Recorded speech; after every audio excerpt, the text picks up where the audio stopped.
Hi guys, I'm Shmee. Hello and welcome back to the channel.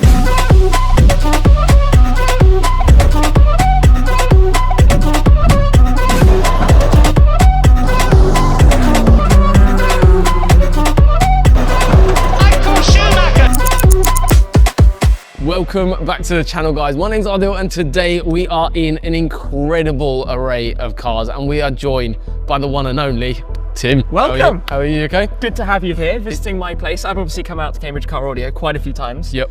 Yeah, first time to show you around the cars, the garage, talk about sound systems. You're going to bring your cars in. Yeah, we're going to have a listen to a couple of cars and stuff, and yeah, let's have a little bit of a walk around, show us all these. So for those of you who don't know the history between Cambridge Car Audio and Shmee150, a couple of years back, we installed a custom sound system on Shmee150's SLS Black Series. I mean, what an incredible vehicle. Some of you might have actually listened to the car or at least seen the glimpse of customization that we did on the OEM Plus system on that particular vehicle. We're heading over today with both our demo cars, the Range Rover Vogue and the BMW M5, to go check out the Shmuseum and see some incredibly cool cars, and we're going to show you everything in today's video. I don't even know where to start in here. You know, that's one of the ideas behind this, is just to have this explosion. You walk in and you're like, the colors, the cars, the stuff, the garage itself, right? Well, I was going to say, so many of these cars are from motorsport. You know, I love cars that link to stuff that's raced. The idea was to build a garage that brings that theme in. It does, and the painted race track. It looks absolutely incredible in here, honestly. But there's kind of, you're looking around and there's just something different. And I'm sure, and knowing you, I'm sure there's a story behind everything. each little bit. So even if you go in the lounge where I've got all my memorabilia, everything in there has like some event or some video that it involved, or like that I was filming, right, that it came from, and even some of the cars as well that I still have. But I think the idea I wanted to bring in was, like, in many ways the cars are crazy, and some are actually missing right now. The Zenvo is at its service, the 4GTs in the US from a tour, the GT Black Series is a service. It's that time of year, but the cars are like so crazy that in a way it's nice to also have collections of Swatch watches, Lego models, and arcade machines, like toys, and games, everything we all love, and all still car related stuff. One thing I do probably want to start with is the collection of cars over here, because these are pretty cool. These are not this car. This car, you could argue, has my worst speaker system. That's actually my 914 that's up for restoration at the moment. But no, the display of model cars back here, these are actually 1:18 scale models of more or less all of the cars I've owned to date, from my first Clio through a 1 Series, Audi S5, up towards today. I get them painted privately if I can find people who can do it. And there are some that are missing. Some we've actually built with the manufacturers, which is kind of cool, like had the official specs made and put on sale. But I think it's fun to have the representation of the big cars and the matching little cars. Yeah. No, very, very cool. SLS right down here, which we'll of course talk about in a moment. But question is, can we get a sound system in there? That's the next challenge. Like that might be a little bit difficult. No, the other car with a not so great sound system is this. This one, it doesn't even have an engine, let alone speakers. To be fair, we've never been asked to do a sound system in something like this. I'm sure maybe one day we probably will. But somebody will do it for complete. Do you know what though? So this was originally a racing simulator. As a simulator, it did actually have speakers tucked in the side. In there. Yeah. So there you go. In that purpose, it needed it. It had a pedal set up, it had the steering wheel, and it had a speaker system in it. But I took all of that out. I mean, it was just your computer 20 years ago. I took that out because it's nice to have it as a proper show car. 97 Williams, if you're into Formula One stuff, that was the year Villeneuve won. Last year, Williams won the F1 World Championship. And this was show car chassis number 1. Very kind of cool. Yeah. Just a nice bit of garage memorabilia in my pit box. Ready to come bursting out the racetrack. But one thing I find quite interesting, talking sound systems and supercars, and you know this problem well, if you have a stripped out, lightweight, carbon tub, carbon door cards, very little by way of sound insulation, like luxury materials, the speaker systems are useless. The McLaren one is actually not too bad. So McLaren's, as far as, so obviously when we get inquiries from all sorts of different cars, on the supercar performance car market, we get a lot more of them, hence the SLS being done and all sorts of other bits and pieces being done on performance cars.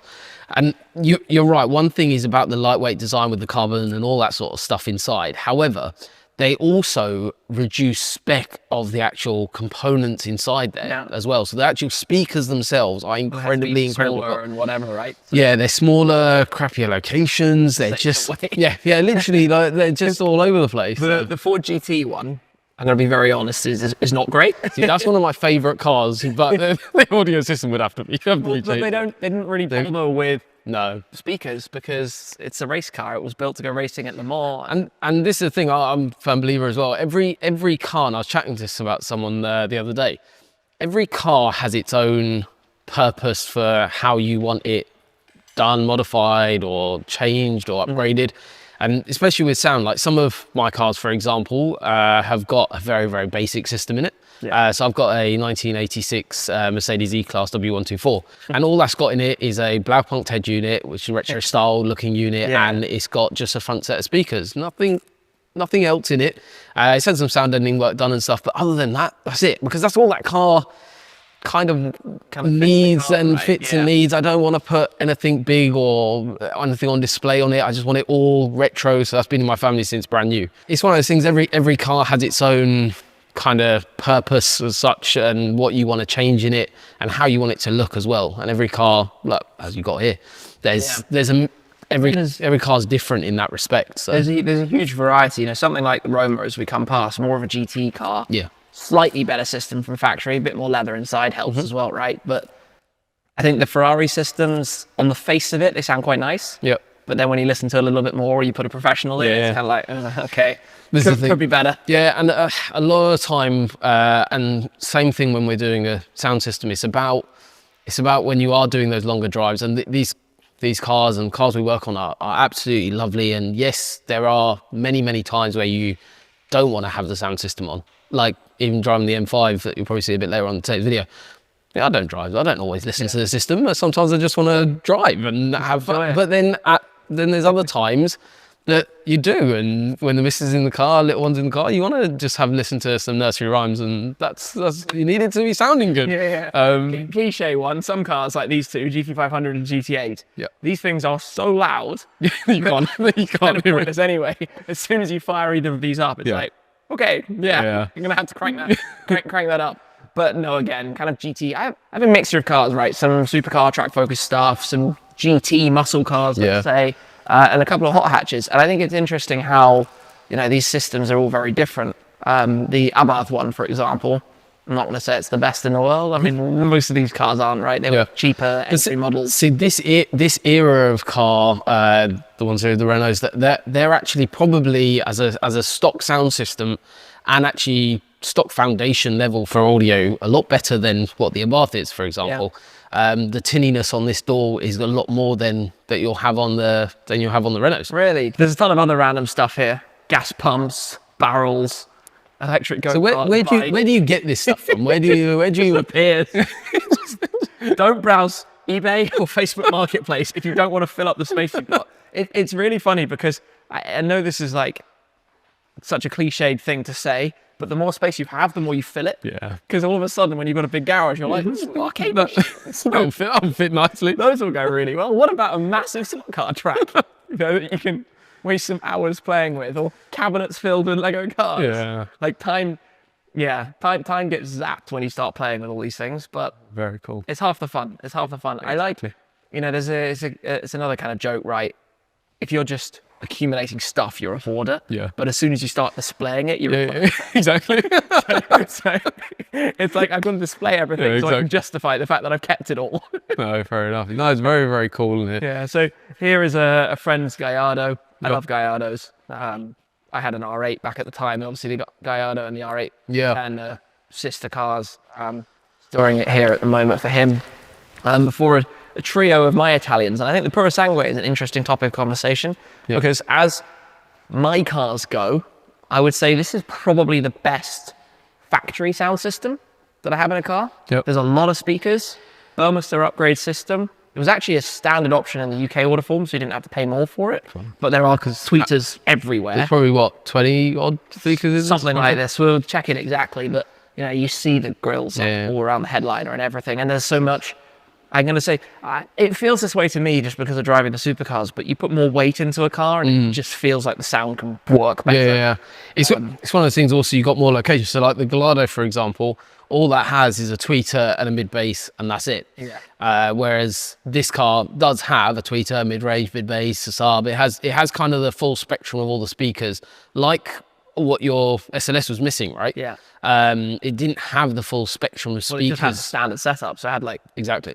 What was it? It was like I think it was 2 on each side, and that was it. That was it. But adding a whole collection of different, all the correct speakers in to play the frequencies brings a car audio system to life, and that's where you find bigger cars, generally speaking, always will sound better, because also that you're a little bit further away from every speaker, so you don't feel as cramped. So like we do a lot of performance cars, supercars and stuff, and they all sound lovely when they're finished, but there's still a big difference between a big car being done. Yeah, because it also, if I'm not mistaken, right, in a very small cabin, a speaker can actually be quite close to you. Exactly, it is, and whereas another one would be quite far away. Yeah, and that's where like our previous demo car was actually a Mustang GT, the orange one, and absolutely lovely car, but every time we took, that's exactly the same system. So a client came in, returning client of ours, and he sat in the car and he goes, "I'll just have that, please, in my car." Yeah. So we literally picked up the entire spec and just moved it into his Lamborghini Urus. Yeah. And bear in mind, it was identical spec, not a change, not one change at all. It sounded probably 3-4 times better in the Urus. Really? And it was interesting. and it was just the fact it was just more spacious. Yeah. And that moment is when I decided whatever the next demo car will be, when we do a big system one, will be a big car. Yeah. And that's why we went for the range, because it's great way to show it. very, very good way to show sound done in a slightly more spacious environment. It makes a huge difference. Well, you'll hear it in a bit. We'll get your thoughts on it as well. So then we come to these two, 296 and SF90.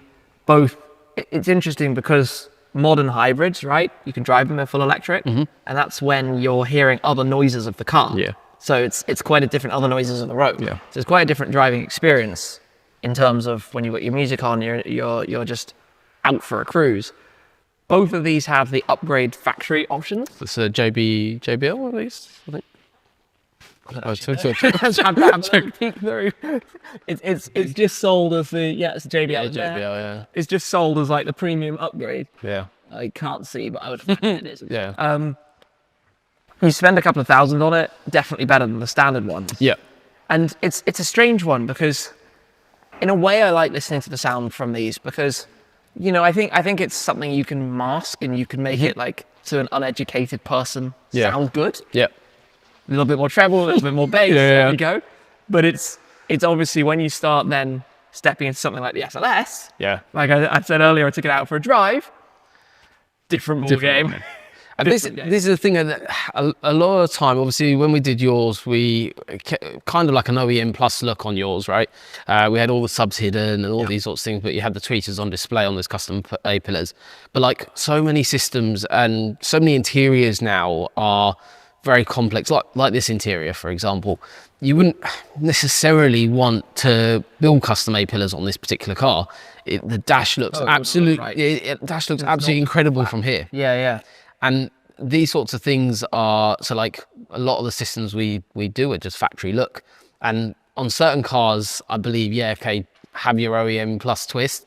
But on others, you keep it as it is. I mean, it's gorgeous. So hard with the shape of the lines that wrap around that pillar to make that. I'm sure you could do it, but it would be a challenge. It would, and especially with like triple colours going on. But also, I don't think on this particular dash, I don't think I'd want to. Like I'd want to keep it looking like that because it looks phenomenal. Yeah. So it's actually funny. You don't really look into that kind of thing, but the design of these shapes actually, as you're looking over, and the carbon nickel cover, it's really quite cool. Because this is it. It's very. Yeah, the SF90 is more intricate than the 296. Yeah. That's actually an interesting way to determine even that this is the more special car of these two. Just looking at the dashboard, just looking at the multi kind of levels of the three dimensions. But like you say, You go back to the SLS and it's a flat surface. Exactly. Just one flat. Yeah, flat. and it suits what we did into the vehicle, and that's what I'm saying. Every car's different. Every system needs to kind of match the car, match what it's all about, right? And also how you use it and how you drive. Can you believe how quickly time has gone by? It's crazy. I mean, this is probably what, 2, 3 years? I think at least 3 years now. But you know what's really interesting? Every time I take the SLS out, and of course a car like this is not a daily driver, right? It's not going out every single day of the week. But when I do take it out and turn on some tunes, suddenly you realize how bad everything else is. And you're just left there. You're just seated there. Like you want to turn up the volume a bit, but yet it's not overpowering. Yeah. And you're like, just wow. I think one of my favorite parts of doing this system was actually hiding all the amps and the subs behind that panel. Yep. That was one of the really, really cool things that we did on this, because you would think that this car, in essence, bar the custom A-pillars, doesn't have anything. I was going to say, unless you've got a keen eye for it, you wouldn't even notice the A-pillars. No. That's the only giveaway visually that anything is here. Because even with the system that you install for Android Auto and Apple CarPlay, even the controller for that is hidden in the armrest. Exactly. Like there's no way to tell that something's different about it to the standard car. Now, with the SLS Black Series, you could order at the time from new the factory upgrade. I think it's a B&O system, yeah. And, you know, you'd have the tweeters up out of the dash. That was quite an expensive factory upgrade. Not many people ordered it back at the time. So that's why with this car, I started with a car that I knew I was going to change the color and do a ton of miles. And, you know, ultimately, use it properly. It's a driver, not a collector, let's put it that way. So, you know, it wouldn't have made sense to try and buy a car that had this expensive factory option, which is why it was possible to, let's say, use this car and use this as the perfect example to start this from. But genuinely, I know it's cliche to say this, genuinely every time I get in it and you just sit there and you just turn up the music a bit, you're completely mind blown by this concept of how many different layers you can hear in the audio that you don't. It's really hard. You're the professional. It's hard for me to explain. It's one of those, because in a lot of these, especially performance types of cars, you haven't got the full spectrum of sound. So what we were talking about, a couple of the Ferraris here, where you've got like the Gallardo, where it's just got a tweeter and a mid bass. You haven't got a sub, you haven't got a mid range, you haven't got the full spectrum of speakers being played, and where you're talking about layers, that's where all the different products can do their intended purpose. Whereas like the Gallardo, for example, the mid bass is trying to play a mid-range frequency, is trying to be a sub, tweet is trying to be a mid-range, and it all gets a bit confused and all over the place. Now you've got the separation, each component can do its own job. That's where you're getting that layer and that separation of sound. But you've now used this car and actually owned it and driven lots and lots of miles with the Cambridge Car Audio experience inside. Yeah, and thousands of miles. But you also drove it without. So like, just 'cause obviously when people are watching these sorts of videos, when they see different upgrades we do, they're always seeing kind of the finished article, or like what we filmed with you, but like the finished piece, but they don't get to share, like using it is a completely different game, right? Yeah, I'm trying to think how best to explain this, because it's such a hard thing to portray through a camera, right? To explain to a viewer what that actually feels like.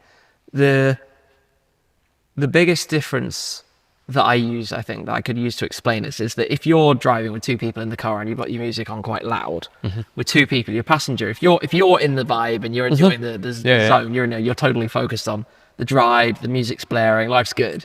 Your passenger is probably getting annoyed at how loud it is. You can't really have a conversation. But as soon as you've got a proper high-end installation, what's always boggled my mind is how that even if your music's quite loud and you've got, obviously as a result, this separation of the tones, you know, the high-pitched stuff and the bass is completely independent. You can have a conversation along the way in the middle of it, which I don't quite understand. There's some nice science and physics going on here.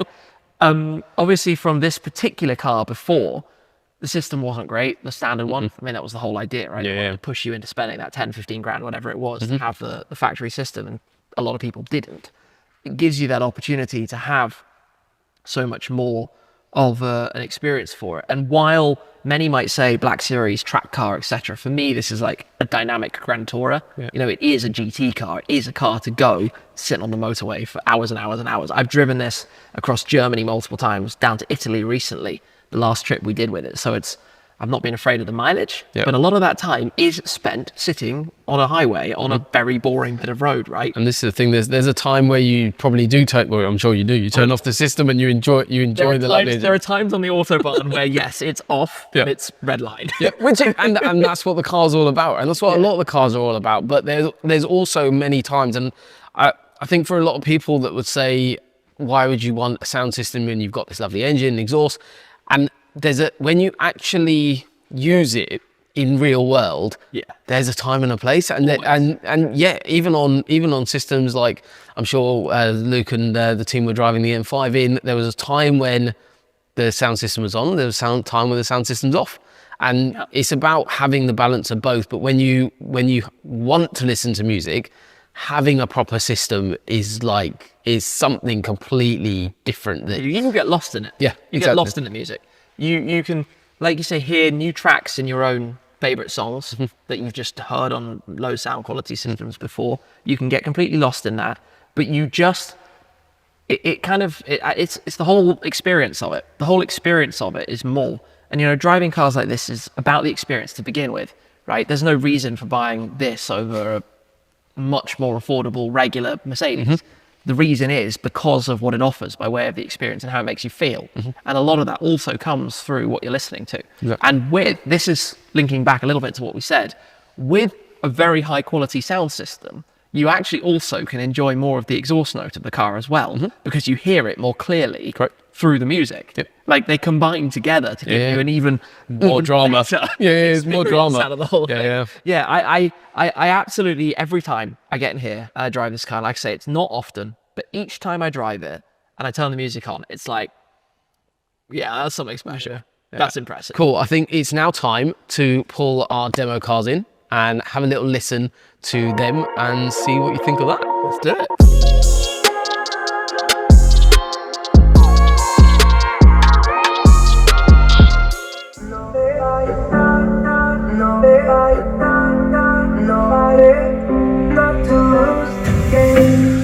The thing that always amazes me instantly with a high-end system is how even if you have it loud, you can still talk. Yeah, exactly. It doesn't dominate every frequency.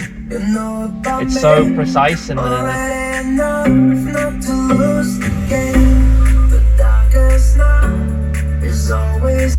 you feel like you're completely in a full studio. Not just You've actually got a sub underneath your feet. Okay. Hidden. So I literally am in a studio. It's right here. Oh yeah, I feel it now.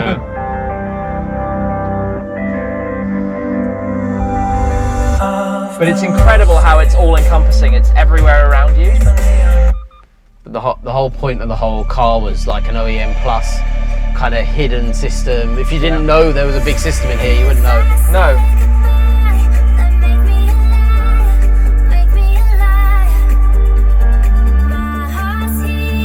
And even the levels, the difference that you hear between the bass and the higher tones.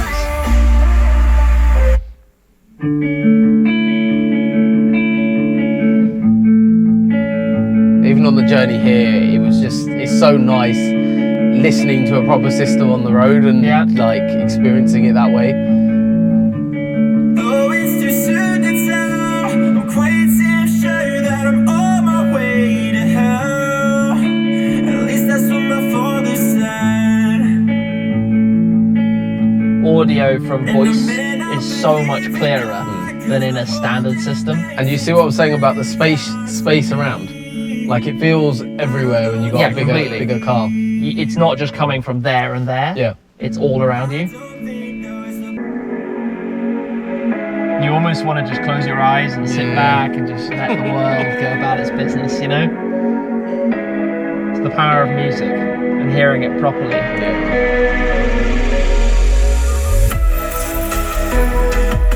You know, in the way you do on social media, I stumbled into a rabbit hole recently of finding out about the different layers and soundtracks that go into pop songs and chart songs. And you don't realize how much has been engineered in by the team building it. It's not just like the singing and the bass and the guitar. And that's the thing, that's how the artist wants you to, wishes you could hear it. But normally you can't. This allows you to get that. Exactly.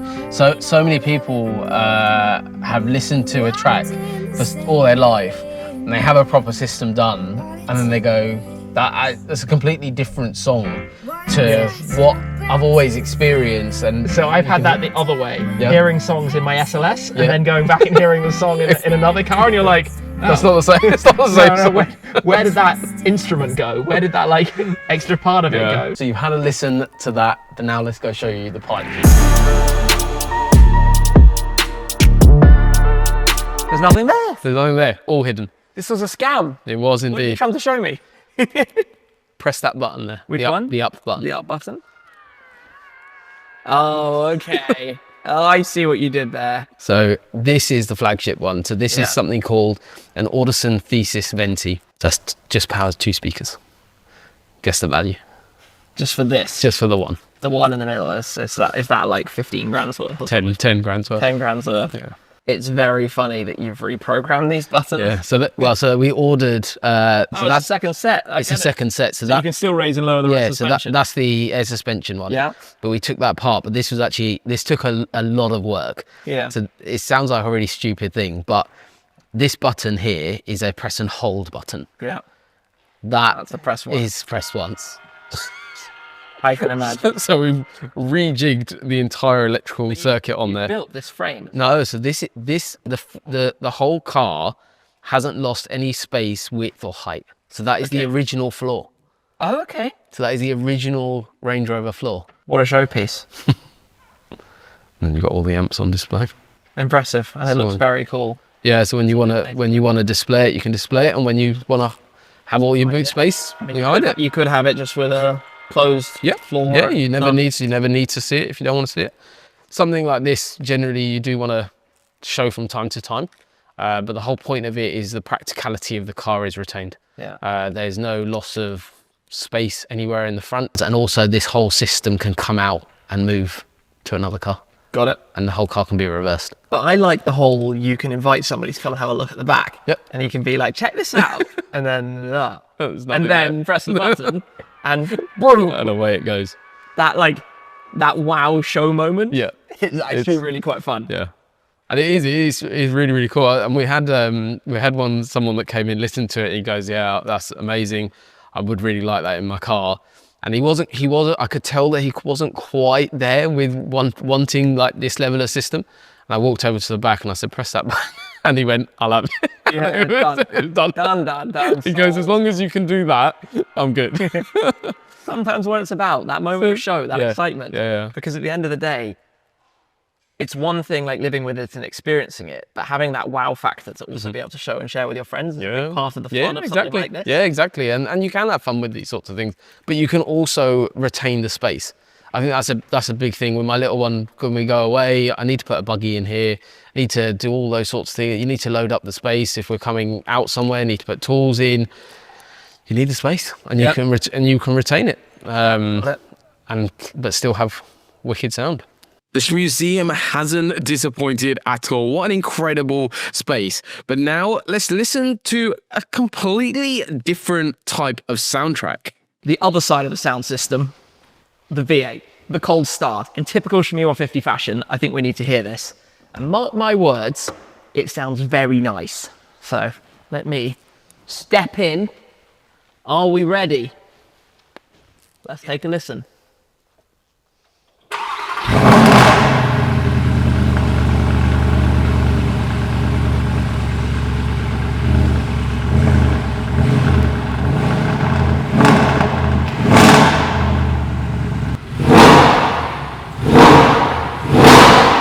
That's 3.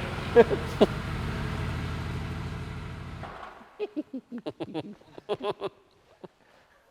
can see why this is one which gets driven. Never get. You never get bored of that. Well, you never grow up. The toys just get bigger and more expensive. Thanks for coming down. No worries. Thank you very much for having us. It's been a really, really cool experience seeing everything as well. And for letting me have a listen to your new setup as well. And of course, I'm still enjoying this. And from me and Shmee150, see you on the next video.